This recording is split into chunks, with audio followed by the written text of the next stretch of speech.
you are not you. You're me. No shit.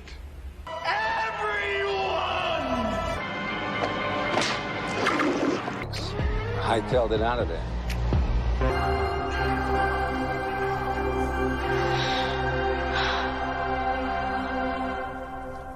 Are you crazy? Don't go between them! Go between them! Are you crazy?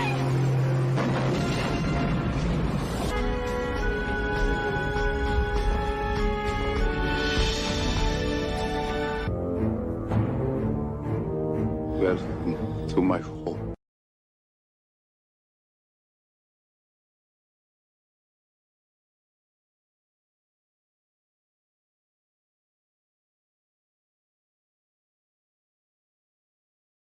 Hold on, fix this.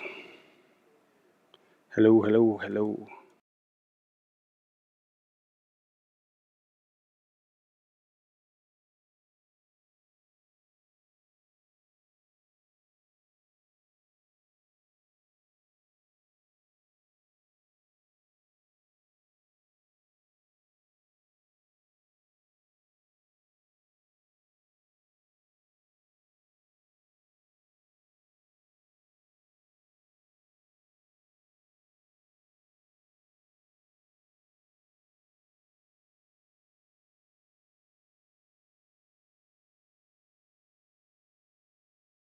Hello, hello. Ah, there we go. There we go. Okay.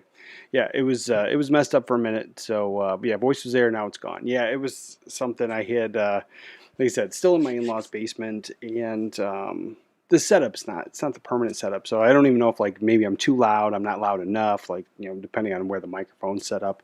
But great news. We did get the address for the new house. We'll be setting up very soon. I guess we here for a little bit more, and then we'll be on the road for a couple days, and then we literally get in the new house the day before Thanksgiving. So a lot going on, and it's just one of those things. Like the whole setup's not normally the way it is, and so just kind of frustrated with that. But great news. I set that up. I got great internet.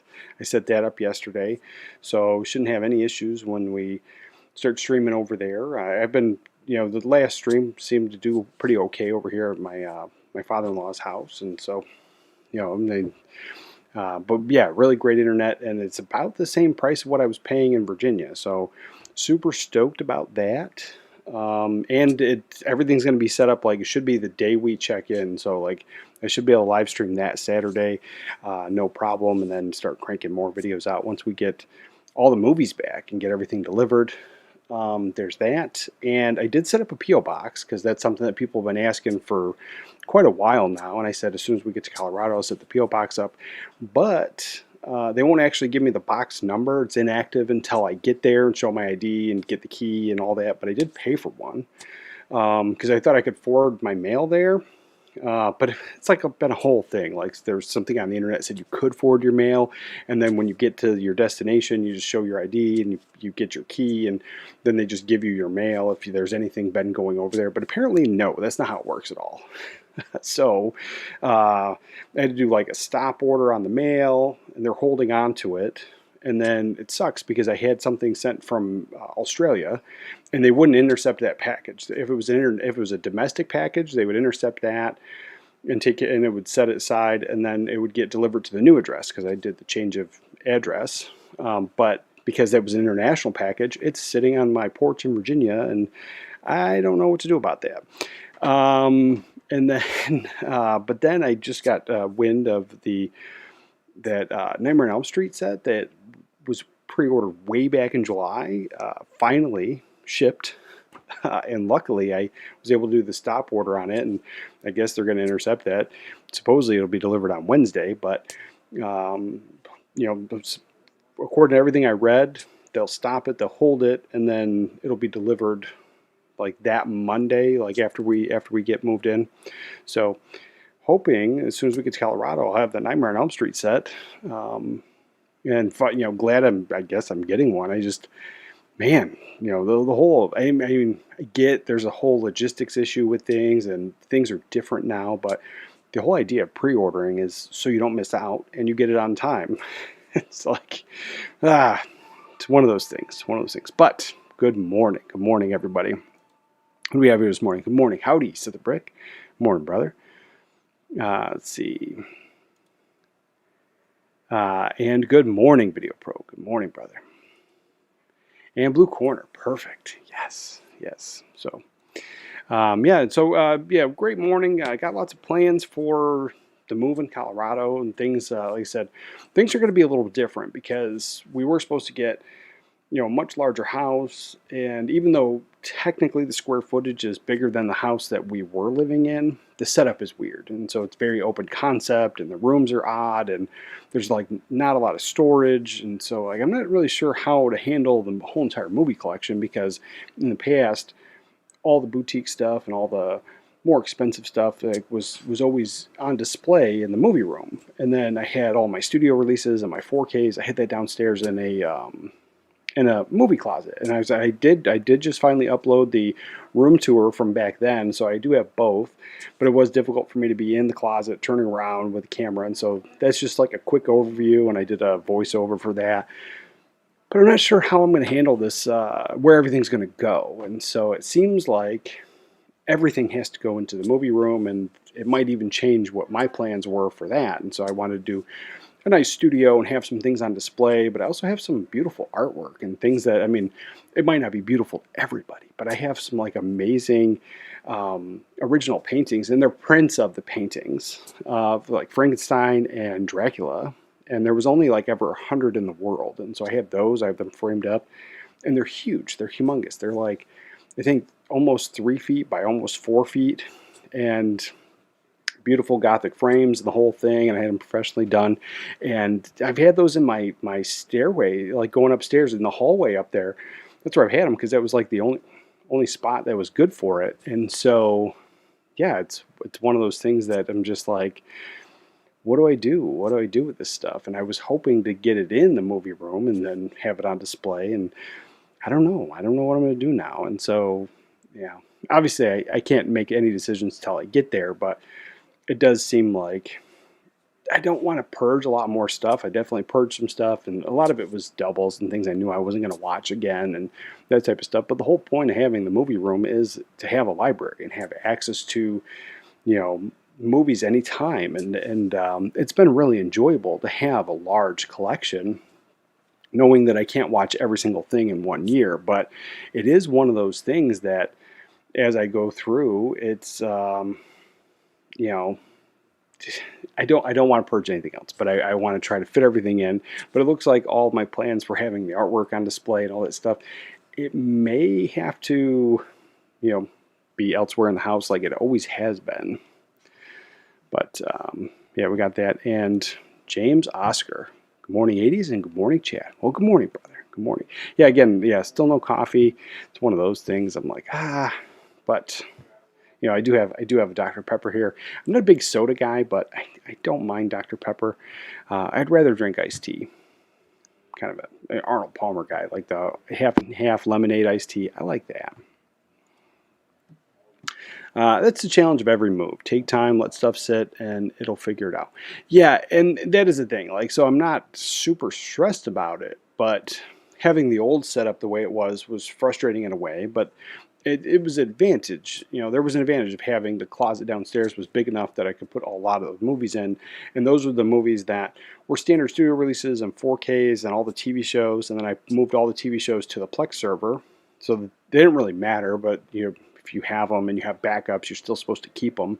And I get not everybody does, but I've kept them all down there. And then most of those movies are the family friendly or movies that, obviously not boutique labels and things that aren't overly expensive. So they were access downstairs that was closer to the 4K television and the big surround sound and all that. And so not having that set up anymore, it's just frustrating. So now, no matter what, like before, we'd make an event out of it. We'd go upstairs, especially on like a Saturday, we'd go upstairs and do like 80s movie day, and we would pick out 80s movie, and we'd treat it like a video store rental. You'd go through the library, each of us would pick a movie, and then we'd spend the day watching it, and it was always fun. But now, like, pretty much every movie I'm going to have to go upstairs for to bring downstairs to them watch. And then it also changes the idea of having a projector. So I have projectors I picked up for camping and doing outside movie watching, done that. And when we moved, I set up the projector and I threw it on the wall. And it was an amazing experience. I had such a great experience with that. Like the idea was when we move, have a dedicated projector spot. And obviously, you know, I'd put the projector screen away, and so it didn't matter necessarily where it was. But in the new setup, again, everything's much smaller, and then you got the open concept. It's not really designed for that. And so if I do a projector, the way the distance is, it's going to be not much bigger than the TV itself already. And so then it's not as fun. So if that makes sense. And so the plan was to use what I have, enjoy that, set it up, and then eventually upgrade to like the 4K projector because of, you know, that experience I just had in the middle of the move. And we only had that for like a week. But it was fun. It was super fun. So then it changes all the plans. Everything's kind of on end until we get situated. But for sure, and, you know, it happens every move. But this time is more frustrating because like this is the largest the collection's ever been. I think when we moved into that place 5 years ago, I think the collection was sitting at between like, you know, 1,000 and 1,200 movies in that range. You know, because I never counted back then. I never knew. I just had, you know, rough idea. It filled up this many space, or, you know, this many shelves and in this space, and then I had some overflow, and then I had my Christmas stuff, and then I had some stuff in storage, and so like I just kind of estimated it. But then like having the close to 3,000, and it was probably at 3,000, but then because it was like, I was gonna say like 2974 or whatever, and I stopped deleting stuff because I was getting rid of it and it was just becoming a pain. And like I said, I'm just going to rescan everything when we get set up anyway. And that way I can also go through and physically touch every single piece in my collection. And maybe I have stuff that I didn't know I had doubles of, like recently, and I'm sending them off to a friend. But I had all three of the Mummy movies on Blu-ray. And then I just recently picked up those 4Ks, and so I just never got a chance to take them to the used bookstore. So they're going to get a good home, and that's a positive thing. But how many more Blu-rays do I have like that? So, you know, it's going to be nice to rescan everything, touch everything, and then go through stuff. And then in that, you automatically want to purge and, well, I don't watch this, or I'm never going to see this again, and one of those conversations. But I know I have tons of movies that I haven't seen. I was staying pretty up on top of that. Like, I didn't have really anything in the collection that I hadn't seen except for a very small pile of new stuff coming in. But I think over the last 6 to 8 months, those piles grew, things got crazy, and then just instead of having clutter mess everywhere, everything got shelved. And so there's tons of stuff that I haven't seen yet. I can't wait to have a proper room for my collection. Right now, it's in a closet and impossible to find anything easily. Yeah, that's what I was saying. I lucked out with a walk-in closet, and it was technically like a coat closet slash broom vacuum. Like it was like a catch-all closet, and I just used it for that. And I kept all the other stuff in the laundry room and our coats and our bedroom closets. And so to me, that made more sense, and it worked out. And I know that not everybody has that situation, and I didn't before, and I'm not going to this time. But eventually, when we settled down, like we got 4 years in Colorado.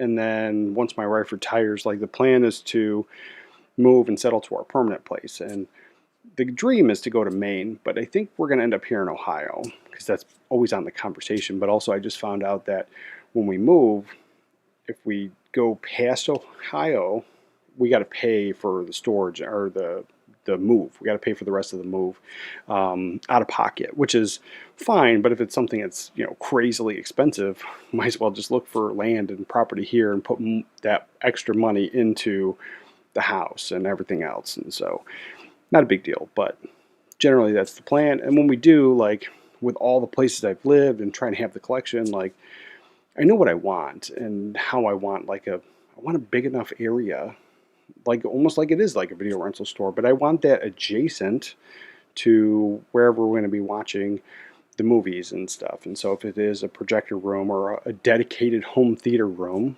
that's what I really want, because, you know, just having that closeness and having that ability to treat it like it's a video rental store, that's always what I've tried to do. But, you know, every move it's been different. Let's see what we got. James says, I found the Criterion Blu-ray of Mulholland Drive by David Lynch for $3. Nice. I'm assuming Canadian, at a thrift store, despite not owning the Blu-ray player. So I went to another thrift store and got a Toshiba one for $15 Canadian. Nice. That's a great deal. When I did the room tour and I showed off that stuff, pretty much, other than the bookshelves and the movies, most of the movies, all the boutique stuff was new, but everything else was used and thrifted. And the TV, somebody said either come get it or I'm throwing it away. So I picked it up a couple years back. The stand somebody had thrown away, and I picked it up. Like, they helped me put it in my truck. Like, so it was great. And then all that equipment, like I think the Blu-ray player that's in that room, I think it was like $10. I left the stickers on most of the stuff because just to kind of remember, I guess, and I didn't need to take the stickers off. But I think it was like $10, and yeah, most of that equipment, I mean, all of it's been thrifted or eBay or used, and really, really cheap. So yeah, the stuff's out there. Everybody says like getting into a new hobby or physical media can be very expensive, and it can be, but it also can be very inexpensive. And like you figure like a PlayStation 3 will play Blu-rays, and you can pick that up at the thrift store. I mean, I don't see as many as I used to see because all that stuff's hitting eBay, and they're asking crazy prices. But I mean, I think I picked one up for $16 back in the day, and so I still have it. And so you can get this stuff pretty cheap. I mean, every VCR I've had, I pay about $6. I think the most expensive VCR I ever had was like $10, and they work. They're great. And by happen chance, if they don't work, you can get them repaired, but also it might be dependent on where you live, because the last place I lived, there was nobody to repair this stuff. So I'm hoping to find a repair center out in Denver or Aurora, because I guess that's where we're going to be living, actually, is Aurora. But Denver, find somebody that's going to repair this, because I have a beautiful old Sony Betamax player that it needs to be repaired. I don't know what's wrong with it, but it's old, and so it might need new capacitors and need a whole bunch of stuff. But I have Betamax tapes, and I'd like to be able to view them. And happen chance any of my VCRs that break down, I'd like to repair them instead of trying to replace everything. But yeah, you can always find that stuff cheap. So there's that. And then on top of like purging the movies, I do have quite a few players, VCRs, DVD players, changers, all that stuff. And not having a lot of room, I could store it in the garage, I could store it in closets, I could do that. But I think I'm going to keep my main player, the things that I absolutely love and I don't want to part with, the best of the old equipment that I have. And then if it does break down, more than likely try to get it repaired. So I think all the extras that I've had, I think I'm just going to donate. And then, and then I don't know if all of it even works. Some of it's been in storage for so long, so I'd have to check everything as well. But I think that's the thing too, because moving all that stuff, it was just kind of a pain. It was a pain to pack it all up and frustrating. And then I have learned quite a few things about moving a large collection. And then, I ran out of time. So like I packed up all my boutique stuff. I packed up all my more expensive stuff. And like I don't know if I showed it off, but I kept the Manta Lab stuff that I had, the Leon and the Fifth Element. There's only 600 in the world, and crazy expensive on the internet. So I don't want to part with those. So those are actually here with me now. And I was taking those with me. But then I packed up all the other stuff, and I packed it up fairly nice, bubble wrapped, and did a good job on it. And then all my standard studio release stuff, I ran out of time. And then they came to pack things up, and man, rough, very rough. Like the lady just kept chucking the things in the box, and then I had another lady talking to me, and then I had guys moving furniture. It was just a hectic thing, and out of the corner of my eye in the other room to just hear the movies being chucked in a box, and then watching the lady put her entire weight on the box to then tape it up. Never again. But I at the same time, I thought they're fine. They're standard releases, and I can replace the cases if something happens. Well, I'm assuming that stuff is crushed. So yeah, very, very, very unfortunate. But one notch above, cool. I'm in Aurora. It's the all-American city. Nice. Yeah, we'll be living on the Space Force base, I guess. But yeah, Aurora. I'm super stoked. I'm stoked for the area. It's like aside from my passion of movies and that type of stuff, I like to find vintage old things, and so thrifting is going to be huge. Finding the used bookstores to get movies is going to be huge, and then just seeing what's out there. So super excited. And then like all my other hobbies, like kind of also seems like there's multiple places to buy house plants and do all this stuff. So it's like I'm super excited because where I was in Virginia, you were pretty much relegated to some lower end stores that always got basically no good furniture, no good things. Once in a blue moon, you could find a good movie that you wanted or a cheap VHS tape. But most of the stuff was like crappy Walmart leftovers that are falling apart already, which is fine. But I mean, they're asking crazy prices for it. And so, like, I'm excited to go to a place that has roots and has old stuff. Let's see. Not sure what housing prices are like in the U.S., but in Canada, in the fourth biggest city, I have a studio apartment, and I've been here for 5 years, and rent is $1,300. Going for a studio is $1,600. Yeah, everywhere I think rent is up. Inflation's up. Everything's expensive, and rent is a huge thing. So I know that. Oh, I mean, it's a long time ago, but like I think 2005-ish, I was paying I think $400 for rent, and then like that following year, within that 6 months, we moved, and then it was like $600 a month. It was like 600, and then it went up 636, and then I joined the Navy, and then did that whole military thing, and then getting out of the military, first place we rented, it was like $1,800 a month, and so that was just, I think. I got out 2014, December 2014, so technically 2015. So within a 10-year gap, like rent increased almost $1,000 in the similar area. So yeah, rent's crazy, man. Hey, I live in that area now. I'm sorry, brother. I'm sorry. I said, not a lot. I mean, you could always find a hidden gem. They always say one man's trash, another man's treasure.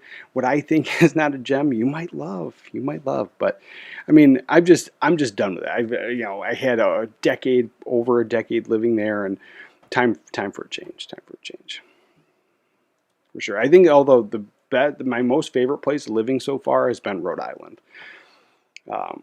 Second and Charles is the largest. Oh yeah, we have Second and Charles in Virginia too.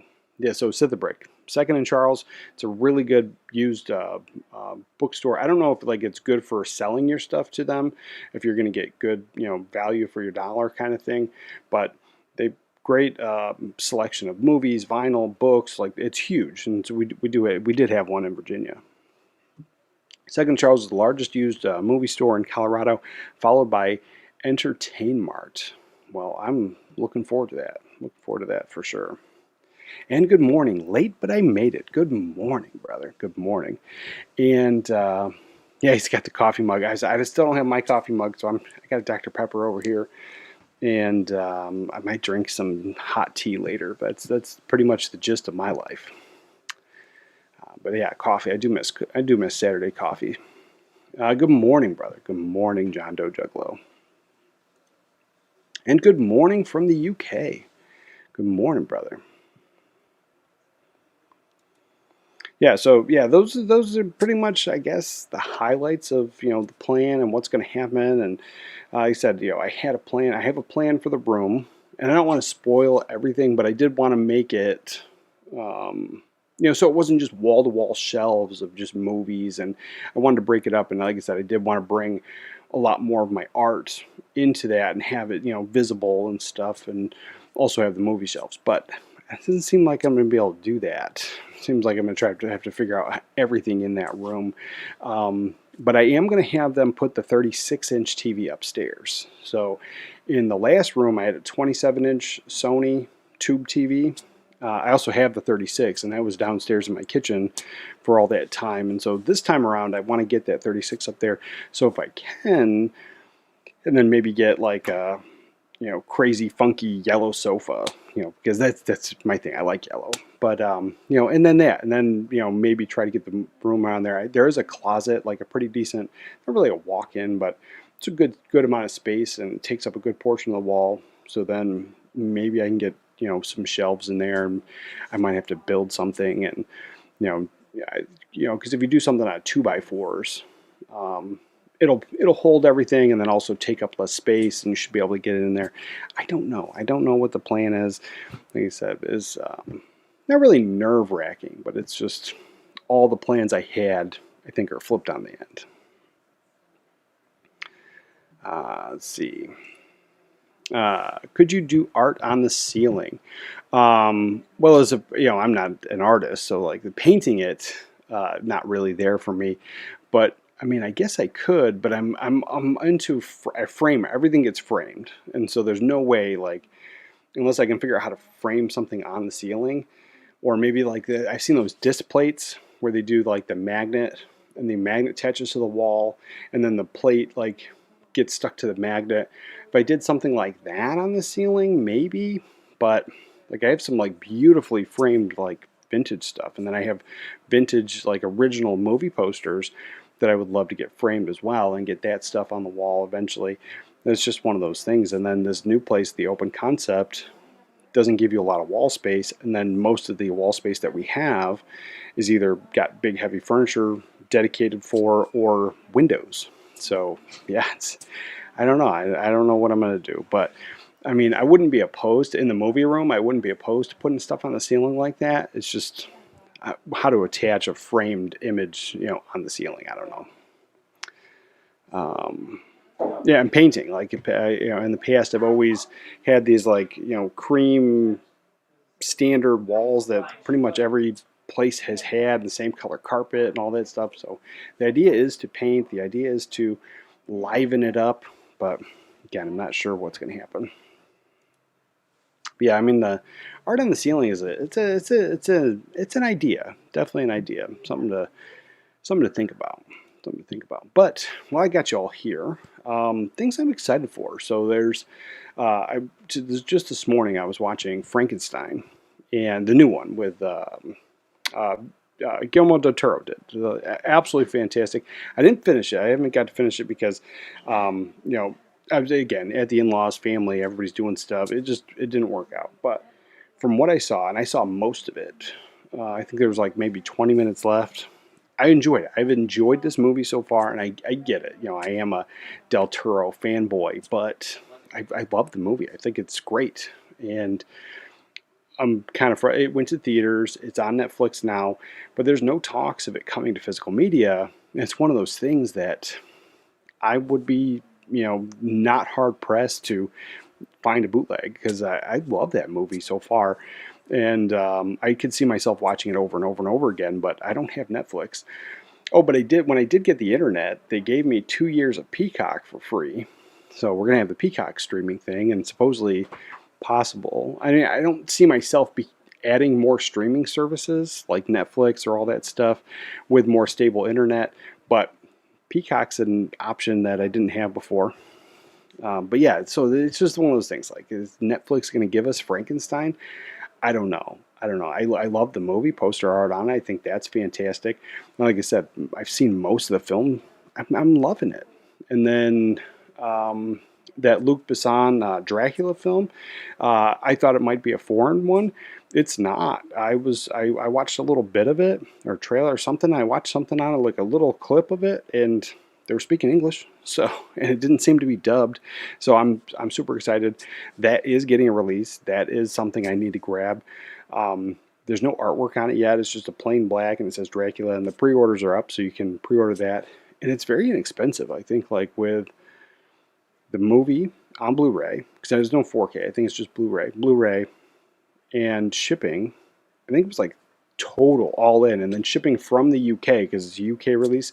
I think it was like $30 in that range. And so, yeah, it's for that. I'm stoked. I'm stoked for that one. But yeah, frustrated that the Frankenstein, no word on it. I'm kind of hoping that they do their Netflix thing, that, a lot of people watch it, they do their thing, and then it fizzles out, and then eventually we might get a physical release, but who knows. Let's see. I have a Criterion half-price delivery today. Nice. I got burned with pre-orders and not waiting. A Hard Day's Night, After Hours, Repo Man. Oh, Repo Man's fantastic. History of Violence coming. Going to be a good weekend. Yeah, you got some solid picks there. I said I skipped out on that. I'm not going to get anything unless, like, I mean, Monday, the wife and I are going to get out of here and do something. So if there's a Barnes and Noble, maybe that'd be great. I'm just not sure where I am because, like I said, I did record a video. We drove over to West Virginia because there's nothing here. The only like thrift store thing there is basically a drop off. It's like a Goodwill drop off, but there's no stores. But then there was like 3 thrift stores out in West Virginia. So we crossed the border, went to West Virginia, and then I recorded that. I just got to finish putting it together, and then it was it was in a weird town and stuff, and I wasn't sure on the recording. And again, it's also like people that aren't from big cities, and so like looking at me with the camera, they're all looking at me weird. So I didn't talk while I was in there, so everything's going to be voiceover. But I did pick up, I think from like the 3 stops, I think I got 3 or 4 movies from each. So and they were nothing spectacular at all, but things that I wanted to fill in my collection, things that I had on my radar. And so it wasn't just random purchases. I don't think there was anything in the collection or the things that I picked up that it was just like a crazy blind buy. I was like, oh, this looks interesting. I think every single thing was on my radar for some reason. So there were just gaps in the collection, things that I wanted to revisit, or things I just haven't never seen. Like I know I picked up Miami Vice.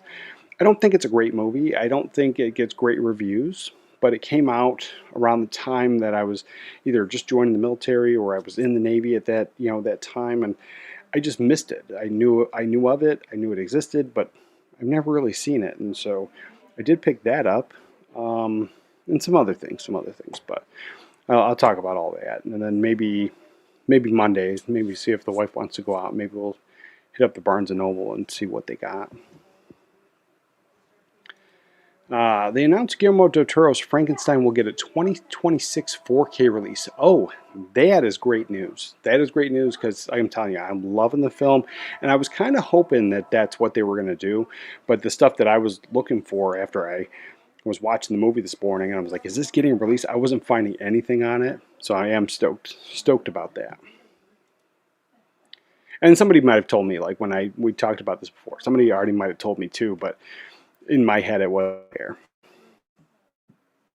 I was having a discussion with a friend, a hypothetical scenario where you given the power to remove every movie from one genre from existence, what goes? Bonus, what genre would be missed the least? Oh, for me personally, I don't know, like I mean, I always hate that because like I don't think I'm not a type of person that like doesn't generally think why does this movie exist, like, and I could care less. But if it's just like the movies I don't care about that I wouldn't miss, I'm sure I could probably easily pick one from more than one from every genre, especially stuff that's been made from like 2016 to pretty much now. There's a big giant window of movies that I've just not been a fan of. But like the genre that I would miss the least is probably Westerns. Now I do enjoy a Western and I get in that mood, but like I grew up in a time where spaghetti Westerns playing on TV was a thing, but then everyone I knew, they were all like really old and they were watching it. And so there was just never that connection. There was never that, hey, sit down and watch this with me, or hey, you should check this film out, like I have with so many other films, especially older films from different eras. Like I remember my stepfather would have me sit down and watch like old musicals sometimes. And at the time I didn't really get it and I wasn't really into it, but as an adult now, like I have that connection. And so I do like Westerns. I have a small handful. I do have a small handful.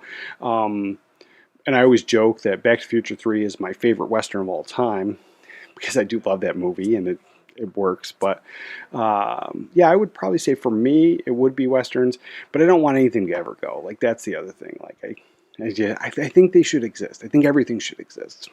Even that movie, there's a movie I hate and I'll never watch it again. Serbian film. I have no reason to watch that ever again, and I hate it. Like, but I don't think anybody should watch it. but I don't think it should not exist either. So like that's, I don't know. It's always to me it's a funny question. I just think like it just gets into that question of like or that you're stepping on eggshells because like and then it's like, oh well, if you should delete these movies and delete these movies and almost like censorship kind of thing. But I get it. I mean, it's fun. A fun hypothetical question. I get it. Let's see. Was there anything out there? Some stuff here I was like kind of excited for. And there's a lot of stuff. I think there's a lot more like the sexploitation stuff is coming out. I don't know, or actual straight and like those adult films that were movies. I think there's a lot of those coming out. I'm not really sure, and I didn't do any research on them because I'm here at the in-laws, the whole family and kids and stuff. So I didn't research any of it. But seeing the stuff that's coming out from separate films and stuff, it just leads me to believe that, especially with some names of other films that the people involved with that film did seem to be in the adult film erotica kind of genre, but actual movies too. And so there's one, I have one from Vinegar Syndrome I bought by accident because I thought it was something else, and I have it, and now I'm like, I got this movie. So it's one of those things, and it was a movie. It was an actual movie, but it's definitely full of all the other stuff.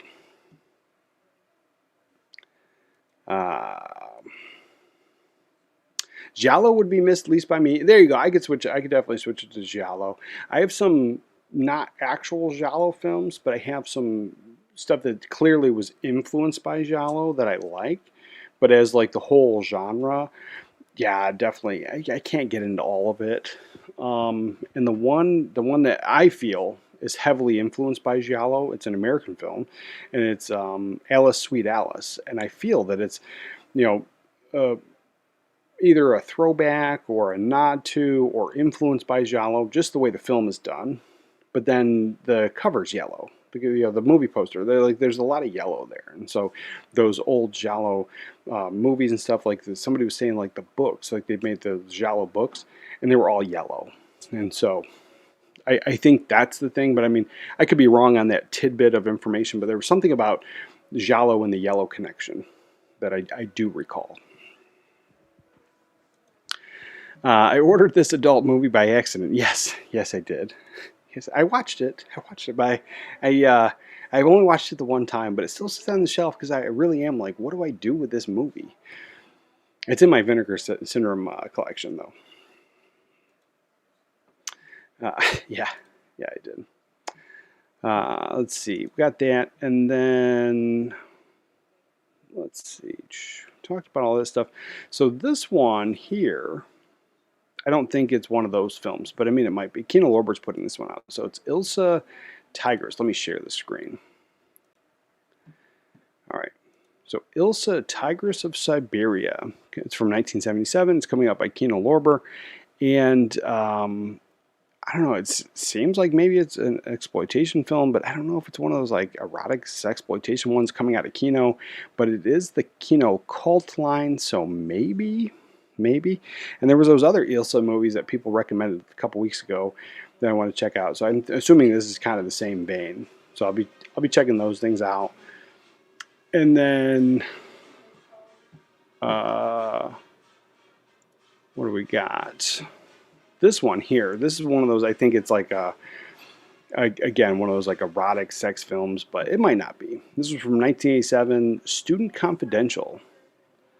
And oh no, this isn't the one. He's got all the guns in the background. I think it's going to be a schlocky, fun film, but anything coming out of Severin, anything that I own from Severin is in that like schlocky Saturday afternoon film.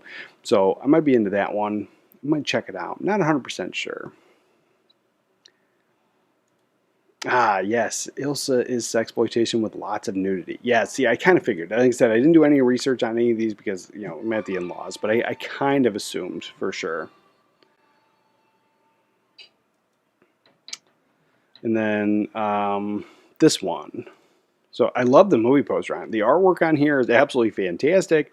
I would hang this in my house. I would hang the picture, but I don't think I need to see the movie. And I think it's in that same thing because, and I'm not going to say it because, again, where I'm at. But this blue line here and this blue line here, the other one's the swinging barmaids. But the other one, I'm going to leave it like that because even though I'm in the basement, they can all hear me.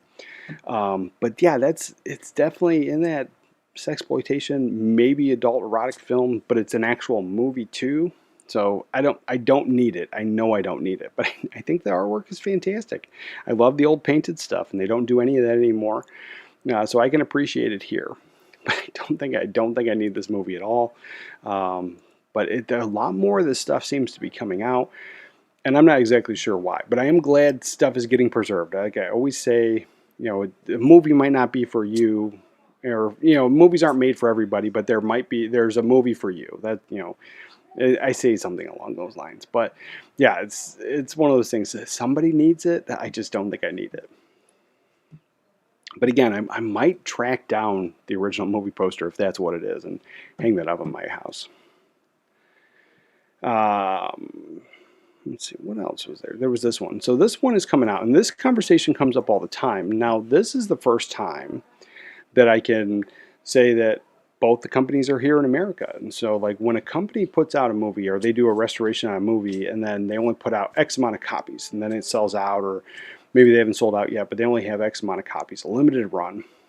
And then another company picks it up and then they repackage it and put it out. And then some people get frustrated, some people don't care. But the community, the community as a whole seems to be kind of torn on that subject. And most of the conversation is this movie gets released in Australia, this movie gets released in, the UK, and then this movie gets released in America. And three different companies, they're putting out the same movie, and it's probably the exact same restoration, no new features, no nothing. And you shouldn't be forced to import everything. Now, I import stuff, but that's my decision. And I don't import everything. Like, there's definitely plenty of movies that I would love to have in the collection that I've skipped out on, whether it be budget or it just wasn't worth it. Like, shipping costs and all that stuff was too expensive on a movie that was a complete blind buy. But this movie here was put out by Film Masters, I think maybe a year ago, and now it's being put out by Severin Films, and I don't see anything wrong with that. But that's been a hot button conversation, and it seems like anytime if this does happen, you can go to Twitter, you can go to Instagram. I can't really go to Instagram anymore, but I can go to Twitter, and you see people mad about it or arguing, or even here on YouTube, people make videos about it.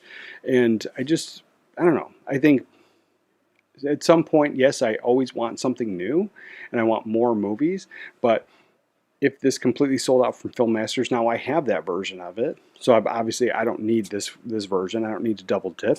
And it is exactly what do you think it is. It actually is real crippled kung fu fighters, the missing limbs and stuff, born that way, and that's what the entire film is. It's definitely an exploitation film, but it's something that it would be hard to get made today. But there's an enjoyment in this movie, and they're putting it out again. So I don't necessarily think it's a high recommend, but I enjoyed watching it. And so yeah, Film Masters put that out like about a year ago. So it's coming out again, Severin Films. I'm not giving my stamp of approval on it, but I have the movie. I own it. I will watch it again, but it's not a yearly watch for me. But yeah, that's exactly what it is. And it's amazing. Like the information that they've done, the restoration work that was done on this film is amazing. But yeah, great thing. And this one is region free, so you can import this if you're in a different country. Yeah, I don't have a problem with it. Where I have a problem is when one company puts out a Blu-ray, and then less than a year later they put out the exact same movie on 4K from the original 4K scan. They've done nothing new, and then they're charging more money. And generally, like for that tiny bit of upscale, I don't see that it's worth it at all, but that's frustrating. That's the one that really bothers me. But like I said, if one company puts it out and then another company puts it out, it's not, to me, that's not a big deal.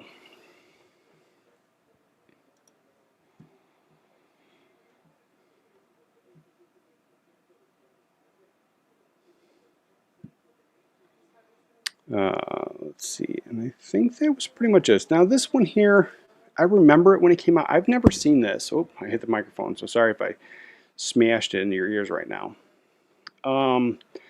Yeah, Kevin Spacey, Jeff Bridges, and K-Pax. Now, I remember the trailers for this. I've never seen it. I don't think I need it, but if this was like a solid Kino Lorber sale where like they're pushing out movies for $5 in that range, or it's like one of those, last chance buys where you're getting a pretty good sale, I might pick it up, but no one's ever recommended this to me. I've never really seen anybody talking about it. I just vaguely remember it, and so now it's in that, like, I'm in that mood where, like, if there was still video rental stores, I would go rent this, and I kind of want to watch it now, but I also don't think I want to pay $20 for it or more for this movie. So one of those. I don't know if you guys have seen this one, if I should even waste my time with it, but yeah, now that it's here, I think I want to watch it. And then it's put out on Blu-ray, so again, are we going to get a 4K at some point from whether it be Kino or another company? And again, that's not a huge thing for me, but it is kind of frustrating when they do that. What do we have here? In quotes, everyone can import. Companies are being lazy.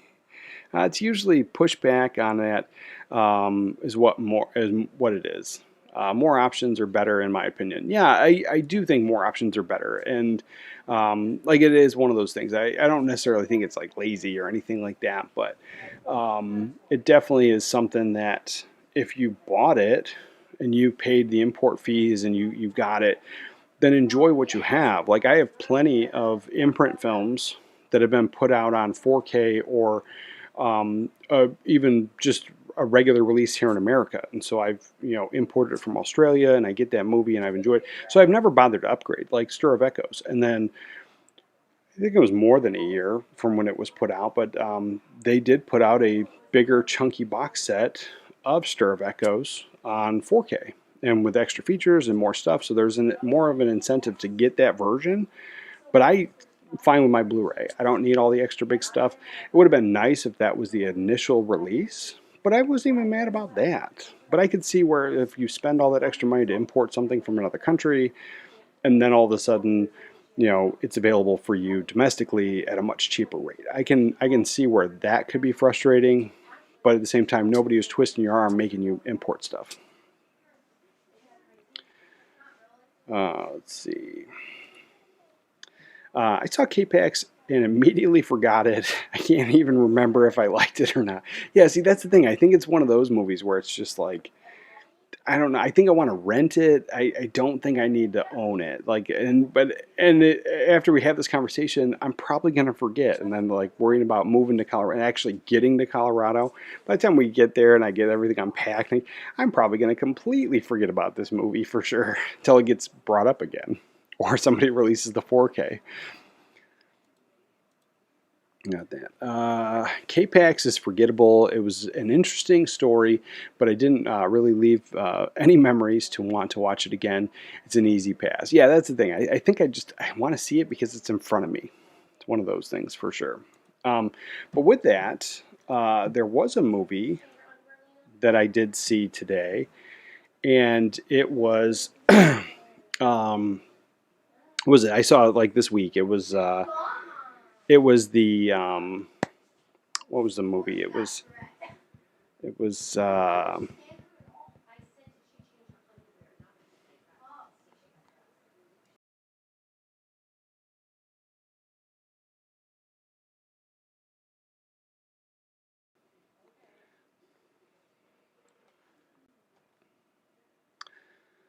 so with all that, it's just one of those things that yeah, I think I want to see it, but I don't need to see it.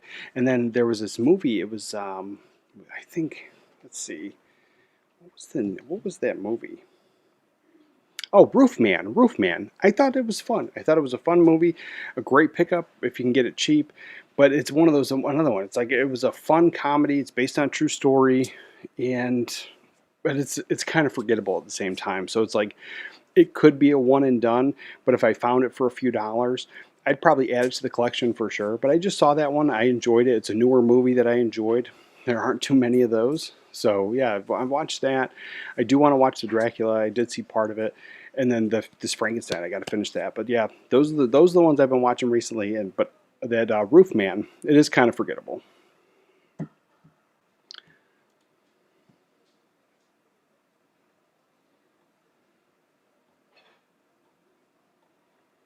Let's see, and what else? I'm pretty sure that was it. Yeah, there's more of this. So then this one here, again, another, I think, exploitation film, Seven Films, Adam and Eve. Again, it's fantastic artwork, but I'm pretty sure it's one of those exploitation films. But again, like I'm kind of a sucker for the painted artwork. I do like that. This one here, new 4K restoration from the film, the original camera negative, original English and Italian audio tracks, and the Forbidden Cut interview with editor Gianfranco.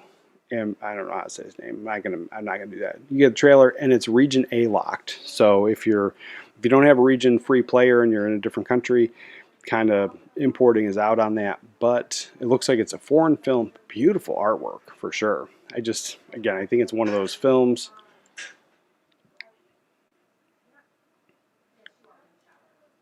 And then, let's see this one here, Forbidden Game of Love. Again, I read the description of it, and I'm like, it seems interesting, but I also think it's an erotic sex film. And again, I don't need these, but I am glad they're restoring them, I guess. And I think that was it. I think those were all the things that I was excited for sure. And let's see, been going for about an hour, and I know, got the whole entire family here, so I think I'm going to end it early today. I am working on stuff, but I will do. I don't know what's better for the members. So we have the Fourth Wall membership. It's where I sell all the merch, and if you want to ever support the channel, like, you can do that stuff. But you never have to. But there's a membership over there that works just like Patreon, and or you can do the membership here on YouTube. But then with the Fourth Wall members, because if I do a member only live stream here, the Fourth Wall members can't see that. So for them, I do like once a month. I do like a Zoom call. So like this, we get to hang out, we get to talk, but it's not live. And you can have your camera off. I don't care. But it's just a nice way to connect with the members. And so I'm gonna probably do that tomorrow, either tonight or tomorrow. So it really is up to you guys. Let me know. And then I do want to knock out a member only live stream here on YouTube. But again, like, I don't know what is the best time to do that, because like trying to do it around family and whatever. So I do try to do that one. I'm going to try to do that one in the week, but I don't know if it's going to be live streaming over anybody else or anything like that. So let me know. Send me a message. You can send me a message through DMs or even on the Fourth Wall and stuff like that, and we'll figure that out. But yeah, I'm gonna end it here. But I do plan on doing I would say probably 8 o'clock Eastern time Sunday night. It would be a great time to do the Fourth Wall member Zoom call, and then just figure out maybe Wednesday, Monday or Wednesday, to do the member only live stream. Do that. But with that, remember to watch a movie today, and I'll catch you guys next time. As far back as I can remember, I always wanted to be a gangster. Oh, don't give me a cat. That's fine.